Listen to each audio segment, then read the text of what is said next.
Hello and good morning. Hi, is that Arrow Collins? Yeah, that would be me, sir. How are you doing today? I'm good. It's Chris Blackhurst in London. Chris, I got to tell you about this book, man. I mean, I did not know this story. I am so blessed to finally learn a deeper truth about this game that is consuming this nation even more than any other day.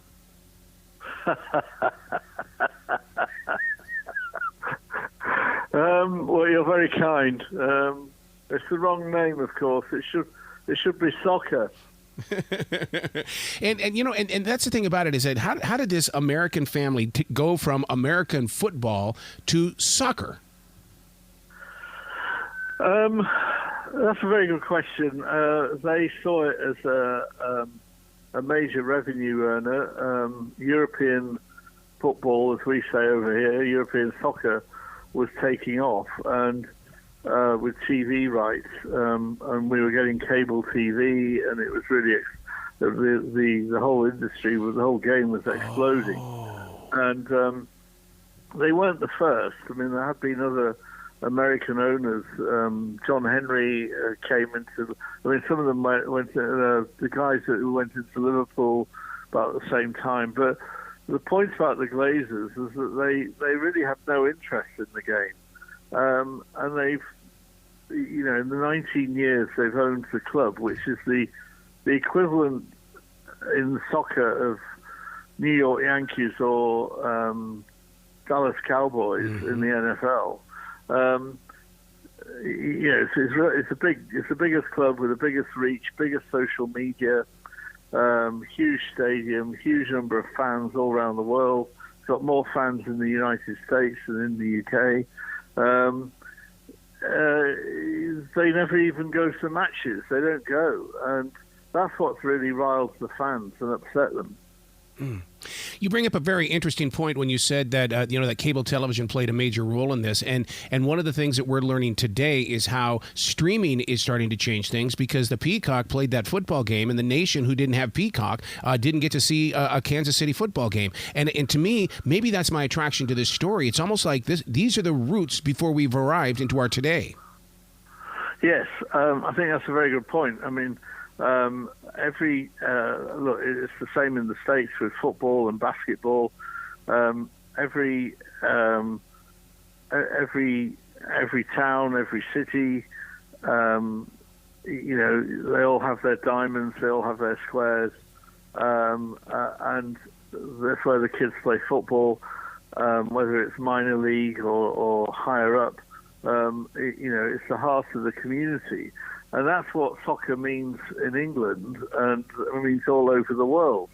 You know, even if you grew up in a country village, it has a football pitch, a soccer pitch, and they play, and you know where they are. And that's the roots of the sport. Mm-hmm. And where we're heading, and I guess this is the same for NFL and basketball and everything else, is that they're trialing wearables, microdot cameras on players' shirts, so that you will be able to be, you'll be able to watch a game as if you were that player playing. Wow! You pay for it. You pay for it, of course, and then if you're really sick, you might want to be the referee.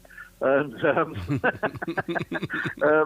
you know, so for 90 minutes, you're going to be Cristiano Ronaldo or Lionel Messi. Or you know, top basketball player. I mean, yep. And this is stuff that's just coming through now. It's just happening.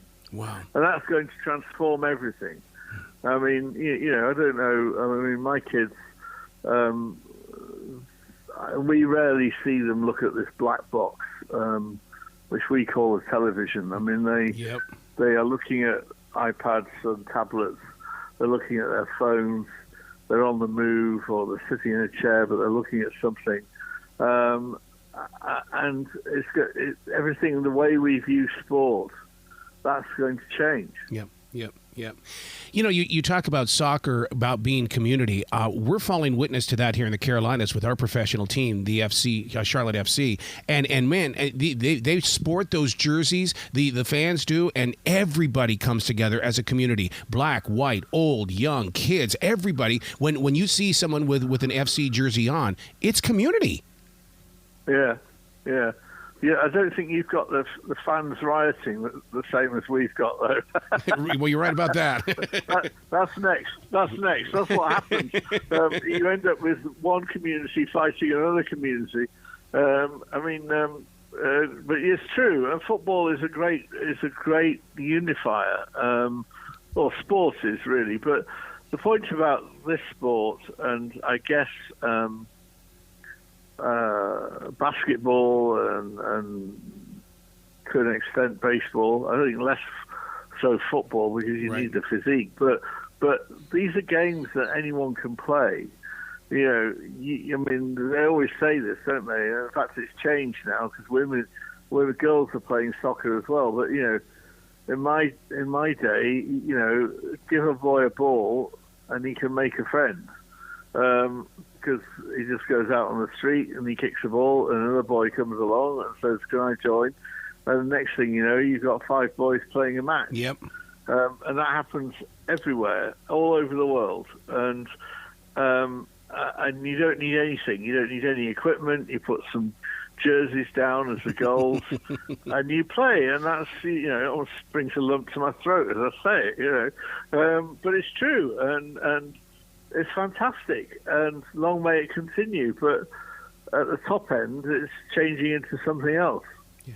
The book we're talking about is The World's Biggest Cash Machine. I know that the focus is on the Glazer family, but I was introduced to somebody that I did not know was a part of this journey, Sir Alex Ferguson. Yeah. Well, Sir Alex Ferguson was the legendary United manager, son of a Glasgow shipyard worker who took over Manchester United and built them.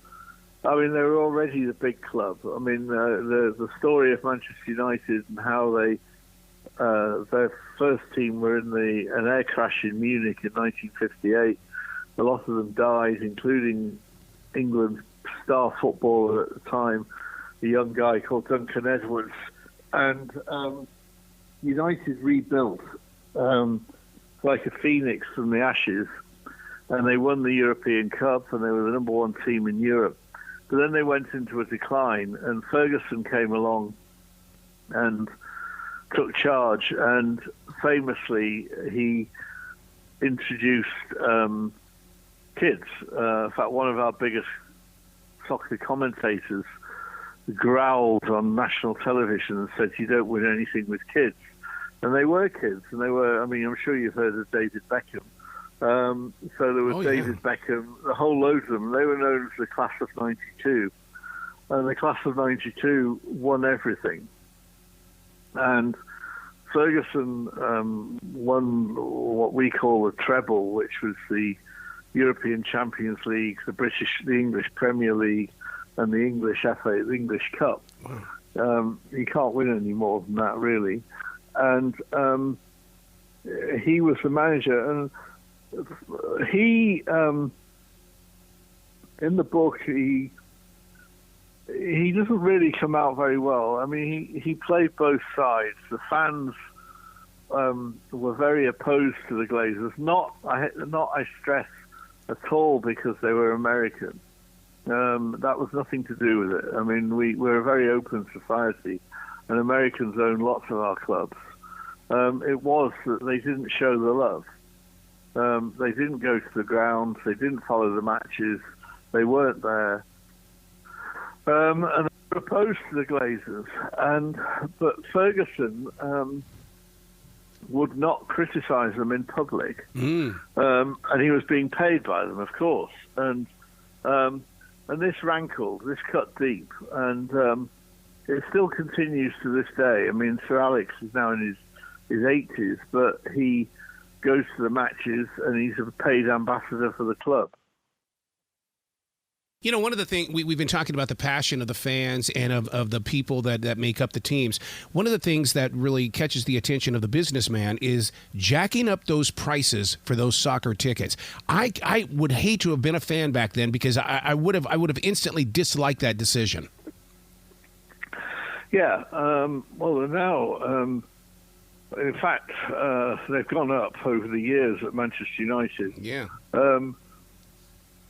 To be fair, they're not the highest. I mean, I live in southwest London, and I'm a season ticket holder at Fulham, or Fulham as Americans sometimes call it, but Fulham, which is next to Chelsea in southwest London.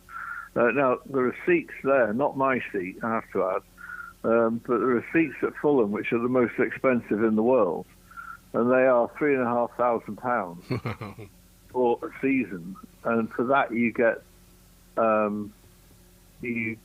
about 20 matches. So you can do the maths. It's £150. I can't remember what the dollar is at the moment, but it's £150 GB pounds per match.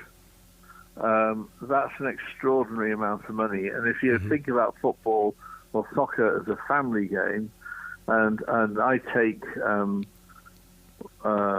two of my sons, and we go and watch, and all around us are families. Well, it starts to become it's cripplingly expensive. And we're owned, incidentally, Fulham are owned by the same guy, Shahid Khan, who owns the Jacksonville Jaguars. Yeah. But it's not stopped him putting the prices up. It's such a sport, the business side of it as well as the game. I was first introduced to soccer because of Rod Stewart. Here was this guy that was on Dick Clark and all that was bringing a soccer ball constantly with him. And I'm going, what is this? And so, but even back in the mid '70s, we were just being introduced to this game here in the States. Yeah, I mean, Rod Stewart's fanatical. He's got that team in Hollywood, isn't he? They used to play in Hollywood. All the Brits and then the Americans would join in as well. And I mean, that's the great thing about soccer. It's not a complicated game. It's as I say repeatedly in the book, it is 22 men chasing a ball around the pitch. That's it. It's not like... dare I say it, American football, which I still find baffling. But the American owners are now getting their way. So we've had a big row last year or year before about the plan to introduce the Super League, which was for the biggest clubs. And it's no coincidence that the owners of those clubs are all American because, of course, in your major leagues, you do not have demotion. We have demotion. I mean, Manchester United, the mighty Manchester United, they've been relegated 5 times in their history. Now, if you're spending billions of dollars on buying a club, you don't want the prospect of being dropped down a league or two and losing all the TV rights. Yep. So they are determined to shore it all up and guarantee it. And, of course, that goes against the whole ethos of football, where the whole ethos of the game as it is now, which is you support a small club and you dream, you live the dream. I mean, you go and you as we say, it's the hope that kills us. We go along, we hope our team will win. Of course, they don't. But then we pick ourselves up and we go along the following week, hoping they'll win. And that's what we do, and we love it. And they're trying to take that away, and they lost last time, but it's coming back. Mm-hmm. You speak of those television rights. With the NFL playing games in London, do you feel, being as a big fan of soccer like you are, that it's an invasion? Because if they take away the television rights of a soccer game and give it to the NFL, isn't that stealing from the fans? It could, although there are lots of fans. I mean, look, as I speak to you, I shouldn't say this because he might. I think there's no chance of him listening, but it's my daughter's partner's 40th birthday, and he is a passionate baseball fan, and his team is the New York Mets. Yeah. And in front of me here is a Mets shirt, which we're sending to him. And, people in the UK. I mean, I was watching the playoffs for the Super Bowl, not the whole game. I mean, I can't. It's too long, but I watched the highlights, and there's a big audience now. It's a separate audience. It's very family, probably even more family than soccer. And these games that are coming over, I mean, the only issue we have with the games is that, from our perspective, we want them to be competitive. Mm-hmm. I'm not going to pay a lot of money to watch a friendly match between two NBA or two NFL teams. I want the real deal. Yeah. Now, they are changing it, and they are making them the real deal, but they have to make them the real deal. If they make them the real deal, and they're proper competitive matches, and the audience is there, they're sellouts. I mean, 80,000 at Wembley. The last match was at Tottenham's ground. I mean, they play at football ground, but that's just because they're the biggest stadiums. The book we're talking about is The World's Biggest Cash Machine. Doing the research for this book, did you run into any closed doors or tall mountains? Did people say, no, Chris, we can't talk about that? Yeah, I mean, I ran into one big closed door which had Joel Glazer's name on it. I was hoping to get an interview with him. The family never give interviews. Of course, like every journalist out there, I always think I'll be the one, because you always do. And I think my ego is such that I am going to be the one, and this time he's going to break his rule, and he is going to give me an interview. And I actually was told he was giving it serious thought.